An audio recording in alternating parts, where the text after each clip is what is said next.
Good afternoon, everybody. Yesterday, before votes were tallied, I shot a video that some of you may have seen in which I said to the American people, regardless of which side you were on in the election, regardless of whether your candidate won or lost, the sun would come up in the morning. And that is one bit of prognosticating that actually came true. The sun is up, and I know everybody had a long night. I did as well.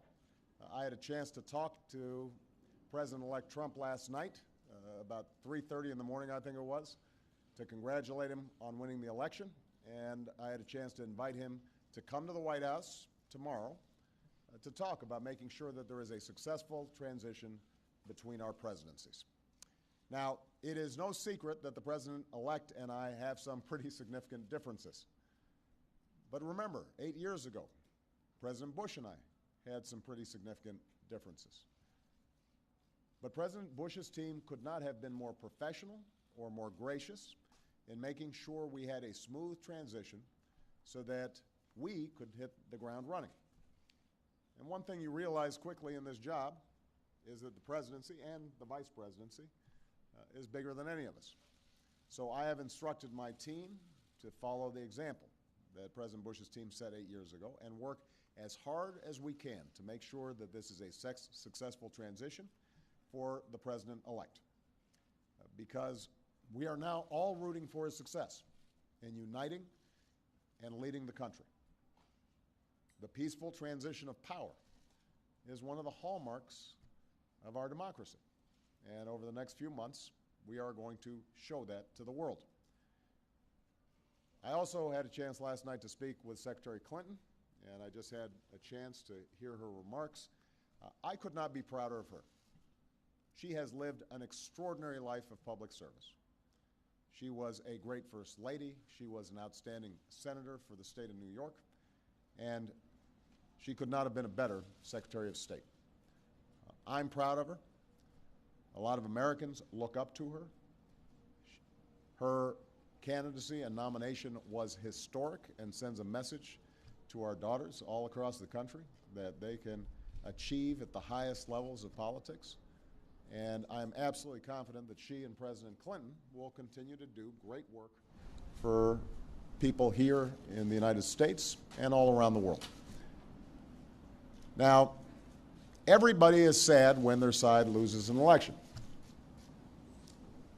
But the day after, we have to remember that we're actually all on one team. This is an intramural scrimmage. We're not Democrats first. We're not Republicans first. We are Americans first. We're patriots first. We all want what's best for this country. That's what I heard in Mr. Trump's remarks last night. That's what I heard when I spoke to him directly, and I was heartened by that. That's what the country needs. A sense of unity, a sense of inclusion, a respect for our institutions, our way of life, rule of law, and a respect for each other. I hope that he maintains that spirit throughout this transition, and I certainly hope that's how his presidency has a chance to begin. I also told my team today to keep their heads up, because the remarkable work that they have done day in, day out, often without a lot of fanfare, often with a lot of attention, work in agencies, work in obscure areas of policy that make government run better and make it more responsive and make it more efficient and make it more service-friendly so that it's actually helping more people. That remarkable work has left the next president with a stronger, better country than the one that existed 8 years ago. So win or lose in this election, that was always our mission. That was our mission from day one. And everyone on my team should be extraordinarily proud of everything that they have done. And so should all the Americans that I've had a chance to meet all across this country, who do the hard work of building on that progress every single day. Teachers in schools, doctors in an ER clinic, small businesses putting their all into starting something up, making sure they're treating their employees well. All the important work that's done by moms and dads and families and congregations in every state. The work of perfecting this union. So this was a long and hard-fought campaign. A lot of our fellow Americans are exultant today. A lot of Americans are less so.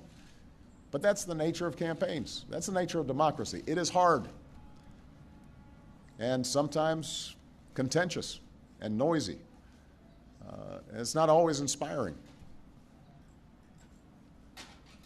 But to the young people who got into politics for the first time and may be disappointed by the results, I just want you to know you have to stay encouraged.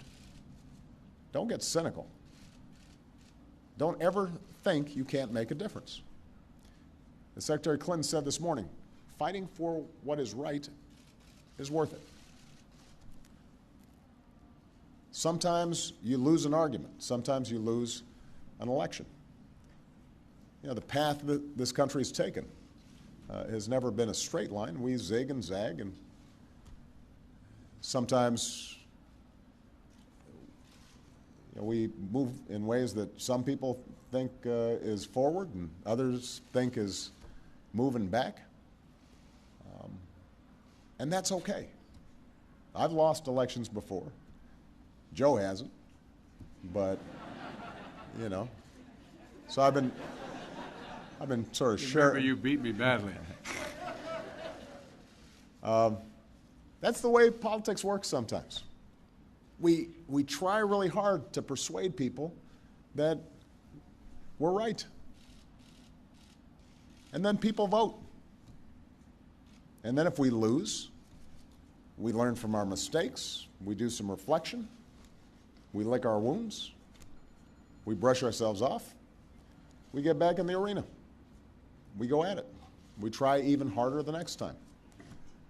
The point, though, is that we all go forward with a presumption of good faith in our fellow citizens. Because that presumption of good faith is essential to a vibrant and functioning democracy. That's how this country has moved forward for 240 years. That's how we've pushed boundaries and promoted freedom around the world. That's how we've expanded the rights of our founding to reach all of our citizens. It's how we have come this far. And that's why I'm confident that this incredible journey that we're on as Americans will go on. And I'm looking forward to doing everything that I can to make sure that the next president is successful in that. I've said before, I think of this job as being a relay runner. You take the baton, you run your best race, and hopefully by the time you hand it off, you're a little further ahead. You've made a little progress. And I can say that we've done that, and I want to make sure that handoff is well executed because ultimately we're all on the same team. All right? Thank you very much, everybody.